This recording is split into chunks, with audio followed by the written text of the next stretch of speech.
हमारे गांव में एक ऐलान किया हुआ है कि कोई भी बारिश आने के बाद में कोई गली में से निकल के दिखाए उसको 11,000 रुपये इनाम है।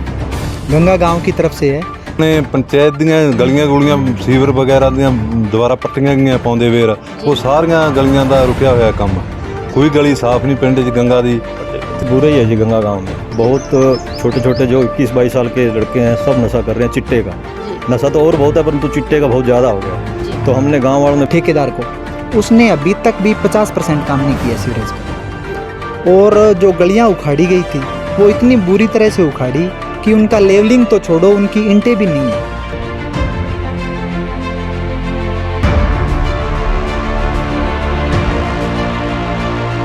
जय भारत न्यूज़ टीम लाइव तो मैं उर्वशी साढ़े सारे ਸਰੋਤਿਆਂ ਦਾ ਸਵਾਗਤ ਕਰਦੀ ਹਾਂ। ਇਸ ਵਕਤ ਆਪਾਂ ਪਹੁੰਚੇ ਹਾਂ ਹਰਿਆਣਾ ਦੇ ਪਿੰਡ ਗੰਗਾ ਵਿਖੇ ਤੇ ਤੁਹਾਨੂੰ ਦੱਸ ਦਵਾਂ ਕਿ ਪਿੰਡ ਜਾ ਕੇ ਸਾਡੀ ਟੀਮ ਵੱਲੋਂ ਇਹ ਮੁਹਿੰਮ ਛੇੜੀ ਗਈ ਹੈ ਕਿ ਜਿਹਦੇ ਵਿੱਚ ਪਿੰਡਾਂ ਵਿੱਚ ਜਾ ਕੇ ਕਿੱਦਾਂ ਦੇ ਵਿਕਾਸ ਕਾਰਜ ਜਿਹੜੇ ਨੇ ਉਹ ਸਰਪੰਚ ਵੱਲੋਂ ਕਰਵਾਏ ਗਏ ਨੇ, ਕਿੱਦਾਂ ਦੀਆਂ ਸਮੱਸਿਆਵਾਂ ਜਿਹੜੀਆਂ ਲਗਾਤਾਰ ਪਿੰਡਾਂ ਵਿੱਚ ਬਣੀਆਂ ਹੋਈਆਂ ਨੇ, ਕਿਉਂਕਿ ਲਗਭਗ 1.5 ਸਾਲ ਹੋ ਚੁੱਕਿਆ ਹੈ ਤੇ ਜਿੱਦਾਂ ਕਿ ਜਿਹੜੇ ਪੰਚਾਇਤੀ ਚੁਣਾਵ ਨੇ ਉਹ ਨਹੀਂ ਕਰਵਾਏ ਗਏ ਨੇ ਤੇ ਉਹਦੇ ਕਰਕੇ ਪਿੰਡਾਂ ਦੇ ਬੜੇ ਜਿਹੜੇ ਵਿਕਾਸ ਕਾਰਜ ਜਿਹੜੇ ਨੇ ਉਹ ਕਾਫੀ ਟਾਈਮ ਤੋਂ ਰੁਕੇ ਹੋਏ ਨੇ। ਤੇ ਇਸ ਲਈ ਇਸ ਵਕਤ ਗੰਗਾ ਪਿੰਡ ਦੇ ਜਿਹੜੇ ਵਾਸੀ ਨੇ ਉਹ ਆਪਣੇ ਨਾਲ ਨਹੀਂ, ਚਲੋ ਆਪਾਂ ਗੱਲਬਾਤ ਕਰ ਲੈਂਦੇ ਹਾਂ, ਜਾਣ ਲੈਂਦੇ ਹਾਂ ਪਿੰਡ ਦੀਆਂ ਸਮੱਸਿਆ ਨੂੰ ਲੈ ਕੇ। ਸਤਿ ਸ਼੍ਰੀ ਅਕਾਲ ਜੀ। ਸਤਿ ਸ਼੍ਰੀ ਅਕਾਲ ਜੀ। ਸਤਿ ਸ਼੍ਰੀ ਅਕਾਲ। ਅਸੀਂ ਇਹ ਜਾਣਨਾ ਚਾਹਾਂਗੇ ਕਿ ਪਿੰਡ ਗੰਗਾ ਦੇ ਪਹਿਲਾਂ ਦੇ ਹਾਲਾਤ ਕਿੱਦਾਂ ਦੇ ਹੋਇਆ ਕਰਦੇ ਸੀ ਤੇ ਕਿੰਨਾ ਕੁ ਜਿਹੜਾ ਵਿਕਾਸ ਹੈ ਉਹ ਟਾਈਮ ਦੇ ਨਾਲ ਗੰਗਾ ਪਿੰਡ ਵਿੱਚ ਹੋਇਆ। ਚਲੋ ਸਰਕਾਰਾਂ ਦੇ ਪਹਿਲਾਂ ਵੀ ਜਿਹੜੇ ਕੰਮ ਵਿਕਾਸ ਦੇ ਹੁੰਦੇ ਰਹਿੰਦੇ ਸੀ। ਇਸ ਵਾਰ ਮਹਾਗ੍ਰਾਮ 'ਚ ਆ ਗਿਆ ਪਿੰਡ ਤੇ ਬਹੁਤ ਸਰਕਾਰ ਨੇ ਪੈਸਾ ਸੀਵਰ ਵਗੈਰਾ ਪਾਣੀ ਦੀ ਬਹੁਤ ਵਾਟਰ ਟੈਂਕ ਬਹੁਤ ਬੜੇ ਲੱਗੇ ਹੈ ਸਾਰਾ 95% ਕੰਮ ਹੋਇਆ ਹੋਇਆ। ਬਾਕੀ ਜਿਹੜਾ ਰੁਕਿਆ ਕੰਮ ਉਹ ਪੈਂਡਿੰਗ ਪਿਆ ਹਜੇ। ਤੇ ਕਿਹੜੇ ਕੰਮ ਜਿਹੜੇ ਨੇ ਉਹ ਹਲੇ ਤੱਕ ਪੈਂਡਿੰਗ ਪਏ ਨੇ, ਕਿਉਂਕਿ 1.5 ਸਾਲ ਦੇ ਲਗਭਗ ਹੋ ਚੁੱਕਿਆ ਹੈ ਵੀ ਜਿਹੜੇ ਪੰਚਾਇਤੀ ਚੁਣਾਵ ਨੇ ਉਹ ਨਹੀਂ ਹੋਏ ਨੇ। ਇਹ ਜੀ ਜਿਹੜੇ ਆਪਣੇ ਪੰਚਾਇਤ ਦੀਆਂ ਗਲੀਆਂ ਗੁਲੀਆਂ ਸੀਵਰ ਵਗੈਰਾ ਦੀਆਂ ਦੁਬਾਰਾ ਪੱਟੀਆਂ ਗਈਆਂ ਪਾਉਂਦੇ ਵੇਰ ਉਹ ਸਾਰੀਆਂ ਗਲੀਆਂ ਦਾ ਰੁਕਿਆ ਹੋਇਆ ਕੰਮ। ਕੋਈ ਗਲੀ ਸਾਫ਼ ਨਹੀਂ ਪਿੰਡ 'ਚ ਗੰਗਾ ਦੀ। ਤੇ ਜਿਹੜੀ ਹੁਣ ਪਾਈਪਲਾਈਨ ਵਾਟਰ ਸਪਲਾਈ ਦੀ ਮੋਢੀ ਤੋਂ ਆ ਰਹੀ ਹੈ ਉਹ ਵਿਚਾਲੇ ਰੁਕੀ। ਕੋਰਟ 'ਚ ਵਗ ਗਏ ਸੀ ਕੁਛ ਲੋਕ। ਕੋਰਟ ਦਾ ਉਹਦਾ ਫੈਸਲਾ 14/7/2022 'ਚ ਹੋ ਗਿਆ। 2 ਵਾਰੀ ਅਸੀਂ ਉਹ DC ਸਾਹਿਬ ਦੇ ਜਾਏ ਐਪਲੀਕੇਸ਼ਨ ਉਹ ਦੇਤੀ ਉੱਥੇ, ਉਹਦੀ ਹਜੇ ਕੋਈ ਸੁਣਵਾਈ ਨਹੀਂ ਹੋਈ, ਨਾ ਉਹਦਾ ਕੋਈ ਅੱਗੇ ਕਾਰਿਆ ਕਰਿਆ ਗਿਆ। ਇਸ ਤੋਂ ਇਲਾਵਾ ਹੋਰ ਕੋਈ ਸਮੱਸਿਆ ਗਲੀਆਂ ਜਾਂ ਸੀਵਰੇਜ ਜਾਂ ਇਹਨਾਂ ਚੀਜ਼ਾਂ ਨੂੰ ਅਲੱਗ ਰੱਖ ਕੇ ਉਹ ਸੁਧਾਰਤਾ ਜੇ ਸਾਰਾ ਹੀ ਕਰਨ ਵਾਲਾ ਪਿਆ ਜੀ। ਕੇਰਾਂ ਸੀਵਰ ਤੇ ਪਾਈਪ ਲੈਣਾ ਹੀ ਤੇ ਵਾਟਰ ਸਪਲਾਈ ਦੀ ਪਈ ਹੈ ਤੇ ਬਾਕੀ ਗਲੀਆਂ ਦਾ ਤਾਂ ਉਹੀ ਹਾਲ ਹੈ।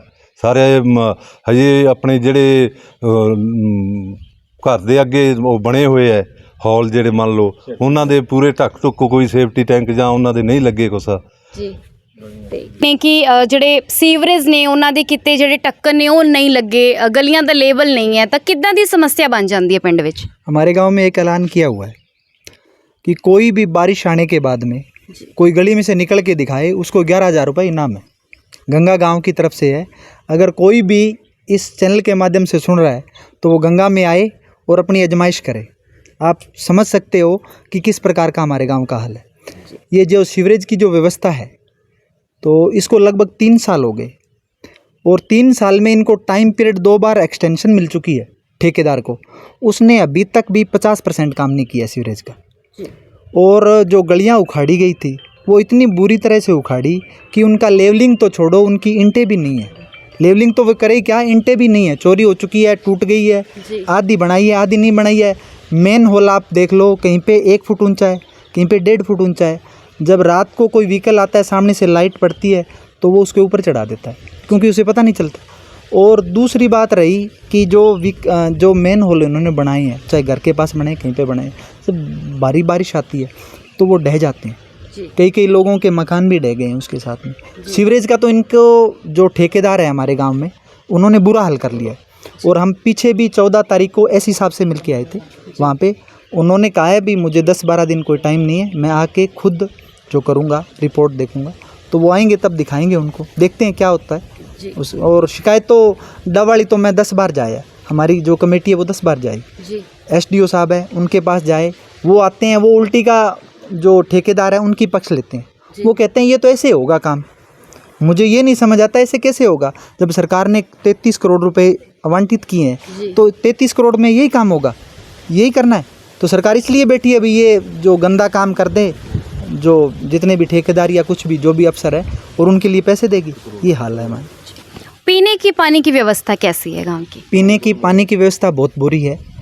हमारा गांव बहुत बड़ा है, लगभग 16-17 हज़ार अमूमन होगी जी पब्लिक। तो जो पाइपलाइन है उसको 30-35 साल हो गए, और ये जो लाइन है जंडवाला माइनर, उससे पानी की व्यवस्था आती है, और वो इतनी बड़ी नहर नहीं है और उसका लेवल भी सही नहीं है, वो टूट भी जाती है। 15 दिन चलती है, पीने का पानी नहर का तो होता ही नहीं है। और ट्यूबवेल का इतना बुरा हाल है कि हर एक के हाथ पैर दुखते हैं, बच्चे को दस्त वगैरह उल्टियाँ वगैरह आम बात। आप सरकारी हॉस्पिटल में जाओगे, खासकर जो गर्मियों की ऋतु होती है उसमें, गंगा के 70 से 80% बच्चे वहाँ पे आपको एडमिट मिलेंगे। बहुत बुरा। तो पानी की मतलब एक तरफ से क्या है कि लोगों की बीमारियों का कारण बन रहा है यहाँ का हाँ पानी। जी, ट्यूबवेल का पानी है ना, वो इसमें कैसे भी TDS वगैरह कुछ भी है, जो वैज्ञानिक जो होती है तो वो होगी। और वैसे ही सीवरेज के साथ में एक पाइपलाइन जो पहले जो जिक्र किया है, हमारे गांव के ये कमेटी बनी हुई है, उसके सीवरेज के ऊपर वो प्रधान है, उन्होंने बताया। तो वो एक राकेश कुमार है, उसका घर आ रहा है। तो वो कोई पैमाइश वगैरह में उसे मिसअंडरस्टैंडिंग हुई है, वो उससे 2 बार केस उसने लगाया है। 14 तारीख को मेरे पास उसकी कॉपी भी है, मैं आपको दिखा देता हूँ। 14 तारीख को वो गांव के पक्ष में हुआ है, ये देखिए आप, कोर्ट की है सिरसा से। तो अब वो जो अभी तक ड्यूटी मजिस्ट्रेट नहीं लगा है। हम 14 तारीख को वहाँ पे गए थे, बाई चांस वहाँ पे जो कमिश्नर आए हुए थे इंसार से, उनसे हमने मुलाकात की। ADC से उन्होंने मुलाकात करवाई। ADC को स्पेशल कहा भी इनका काम कीजिए आप। आज आप देख सकते हो, आज 24 तारीख है, लगभग 10 दिन हो गए, अभी तक ड्यूटी मजिस्ट्रेट नहीं लगा है। अगर ड्यूटी मजिस्ट्रेट लग जाता तो वो अपनी कार्रवाई करता और वो पाइपलाइन आगे हो सकती थी। तो सीवरेज और पानी को लेकर जिस तरह की व्यवस्था, तो एक और समस्या जो गंगा गांव की बनी हुई है वो है नशे को लेकर। तो जान लेते क्या हालात हैं गांव में। हालात बुरे ही है जी गंगा गांव में। बहुत छोटे छोटे जो 21-22 साल के लड़के हैं सब नशा कर रहे हैं, चिट्टे का। नशा तो और बहुत है, परंतु चिट्टे का बहुत ज़्यादा हो गया। तो हमने गाँव वालों ने बैठ के जी और एक कमेटी बनाई, कम से कम 250 लोग हम कमेटी में, 21 लोग हमारी रजिस्टर्ड कमेटी है। जिंदगी मुहिम वेलफेयर सोसाइटी के नाम से हमारी कमेटी जो रजिस्टर्ड हो गई है। तो उसके बाद हम SP साहब से मिले, तो उन्होंने हमें बहुत हमारी मदद भी की है और कहा भी आपको फोर्स दी जाएगी और आप गांव में खुद SP बन के चलो। तो मैंने कहा सर ऐसी तो हम SP तो कैसे बन जाएंगे, परंतु हम आपको पुलिस को इन्फॉर्मेशन कर दिया करेंगे। तो जी हमने कमेटी बना के और लिस्ट बनाई, जो बेचता है और जो पीता है, तो उनकी सबकी लिस्ट बना के हमने ऑफिस में भी दे दी, और हम खुद घर डोर टू डोर गए उनके घर पे, हाथ जोड़ जोड़ के उन लोगों से कहा भी आप ये नशा मत करो और बेचते हो तो बेचना बंद कर दो। आज के बाद कमेटी आपको बेचने तो देगी नहीं। तो परंतु उन लोगों ने हमें भी धमकी दी कि हम तुम्हें देख लेंगे, ये है वो है, परंतु हम लगे रहे। 3 महीने हो गए लगातार लग रहे हैं। कम से कम मैं एक RMP डॉक्टर हूँ गाँव में, जैसे वो झोला छाप बोलते हैं, तो मैं लगा हूँ उसी दिन से कम 43 लोगों को हमने दवाई दिलवा दी। अपने डववाड़ी सिविल हॉस्पिटल से दवाई चल रही है, डॉक्टर साहब बहुत बढ़िया वहाँ मनोरोग चिकित्सक है, बहुत ही हमारा मदद कर रहे हैं। जिसको आता है काला पीड़िया उसको सिरसा जाना पड़ता है, खुद मैं साथ जाता हूँ। काले पीड़िया के कम से कम 15 लोगों को मैंने दवाई दिलवा दी। फ्री दवाई है, जांच भी फ्री है, कोई पैसा नहीं लगता। सरकार ने हमारी मदद तो बहुत कर रही है, पर तो चिट्टा कोई पीने से मन हट नहीं रहा गाँव में, करे क्या। सारा गाँव पूरा वो लग रहा है, फिर भी हमारी अभी तक जो हम रिजल्ट मांग रहे थे वो रिजल्ट मिला नहीं है जी। तो कहीं ना कहीं जिस तरह से यूथ जो है नशे की तरफ बढ़ता जा रहा है, गांव-गांव में इस तरह की समस्या, क्या लगता है आपको कि क्या ऐसी समस्या है या ऐसा क्या समाज के अंदर जो बुराई उत्पन्न हो रही है जिसकी वजह से यूथ जो है वो नशे की तरफ जा रहा है? ये एक हम पैशन कह सकते हैं इसको। पैशन क्या होता है कि कोई जुनून सवार हो जाता है। जो नौजवान बच्चा होता है उसको इतनी समझ नहीं होती है समाज के बारे में, घर के बारे में, किसी और की चीज़ के बारे में। वो शुरू में तो वो उसको हैबिट नहीं बनाता है, वो अपने एंजॉय के लिए करता है। फिर वो पंचुअल, वो उसके हैबिट हो जाती है उसकी, तो वो उसके हिसाब से ही वो लगना शुरू कर देता है। हमारे गांव में आज से 4 से 5 साल पहले कोई 2-4 होंगे, हमें इतनी नॉलेज भी नहीं थी तब इसकी। और अब गांव के लगभग 50 से 60% बच्चे इस गिरफ्त में आ चुके हैं। तो लगभग मार्च के अंदर सारे गांव ने ये निर्णय लिया कि इसके विरुद्ध हम खड़े हों, नहीं तो ये जो गांव की युवा पीढ़ी है वो ख़त्म हो जाएगी। तो धीरे धीरे इस गर्त में जा रही थी। तो मार्च में ये डिसीजन हुआ, अप्रैल में ये सोसाइटी बनी सारे गांव के आह्वान से। उसमें 250-300 लोगों ने कहा भी हम आपके साथ हैं।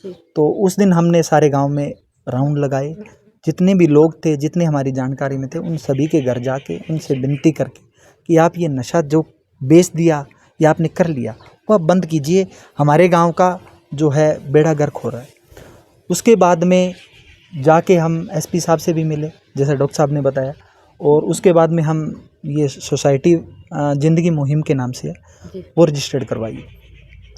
काफ़ी केस भी हो चुके हैं। जो पुलिस आज भी आई है दवाली की और गोरीवाड़ा चौकी की, वो रेड लगा के गई है, और पुलिस तो अपना काम कर रही है, गांव वाले भी साथ दे रहे हैं, पर जो तस्कर हैं नशे के वो इसको छोड़ नहीं रहे, और जो नशा पी रहे हैं वो भी नहीं छोड़ रहे हैं। कम से कम 40 से 45 आदमियों को सरकार ने एक, ये मैं आपको बताना भूल गया, गंगा गांव को मेरी गांव और मेरी शान जो एसपी साहब की मुहिम है उसके अंतर्गत उन्होंने गोद लिया हुआ है, और उसके हिसाब से वो टीम आती है 5 से 7 दिनों में। जितने बच्चे 5, 7, 8, 10 हो जाते हैं, डॉक्टर साहब उनके साथ जाते हैं और उनको दवाइयाँ वगैरह दिलवाते हैं। तो बच्चे फिर भी वो मान नहीं रहे हैं, 2-4 दिन वो दवाइयाँ लेते हैं, और तो छोड़ो, उनकी जो गोलियां वो देते हैं उनको घोल के और टीका लगा लेते हैं। इतने वो हैप्चुअल हो चुके हैं उस बारे में। तो जैसे भी हो, गांव अपना सहयोग कर रहा है, सरकार भी सहयोग कर रही है। धीरे धीरे हम तो यही प्रार्थना करेंगे परमात्मा से कि ये ख़त्म हो। तो जैसे कि आप देख सकते हैं कि समस्याओं के साथ साथ जो गंभीर समस्या धारण कर रही है वो है नशे को लेकर। तो आप भी गांववासी हैं, बताएं आप गांव में किस तरह की समस्याएं देखते हैं? समस्याएं तो मैम बहुत है। पहली समस्या है तो वो पानी वाली ट्यूबवेल के पानी में सो रहा है जी, उससे बीमारी ज़्यादा फैल रही है। मैं खुद एक बीमारी का शिकार हूँ पानी के कारण। जी, मुझे अधरंग की झटका लगा हुआ है। जी, ये देखना आप, मेरा हाथ 3-4 दिन हो गए, अब तो कुछ ठीक है। दवाई ली थी मैंने। तो पानी की समस्या तो बहुत बड़ी है। पीने के पानी को लेकर बहुत समस्या और बीमारियां जो है जन्म ले रही। हाँ जी। तो ਇੱਕ ਸਾਨੂੰ ਨਸ਼ੇ ਦੇ ਖਿਲਾਫ ਉਹਨਾਂ ਦਾ ਮਾਂ ਪਿਓ ਜਿੰਨਾ ਚਿਰ ਸਾਡਾ ਸਾਥ ਨਹੀਂ ਦਿੰਦਾ, ਪੇਰੈਂਟਸ ਨਹੀਂ ਸਾਥ ਦਿੰਦੇ, ਉਹਨਾਂ ਚਿਰ ਨਸ਼ਾ ਛੁੱਟਣਾ ਬਹੁਤ ਔਖਾ ਹੈ। ਸਾਰੇ ਪਰਿਵਾਰਾਂ ਨੂੰ ਜਾਂ ਗਾਂਵ ਵਾਸੀਆਂ ਦੇ ਮਾਂ ਪਿਓ ਨੂੰ ਕਹਿੰਦੇ ਆ ਵੀ ਇਹ ਸਾਰੇ ਮਿਲ ਕੇ ਸਾਡਾ ਸਾਥ ਦੇਣ। ਇਹ ਬਹੁਤ ਵੱਡੀ ਗੱਲ ਆ। ਕੋਈ ਮਾਂ ਪਿਓ ਅੱਗੇ ਹੋਣ ਨੂੰ ਤਿਆਰ ਨਹੀਂ ਵੀ ਸਾਡੇ ਨਸ਼ੇ, ਜਿੰਨੇ ਮਾਂ ਪਿਓ ਅੱਗੇ ਹੋਣ, ਜਿੰਨੇ ਲੜਕੇ ਹੈ ਉਹਨਾਂ ਦਾ ਡਾਕਟਰ ਸਾਹਿਬ ਤੋਂ ਦਵਾਈ ਦਵਾਵਾਂਗੇ, ਸਰਕਾਰ ਨੂੰ ਕਵਾਂਗੇ, ਕੋਈ ਸਾਡੀ ਪਿੰਡ ਕੰਨਿਓ ਹੈਲਪ ਕੋਈ ਕਰਨੀ ਹੈ, ਕੋਈ ਪੈਸੇ ਟਕੇ ਦੀ ਉਹ ਵੀ ਕਰਾਂਗੇ।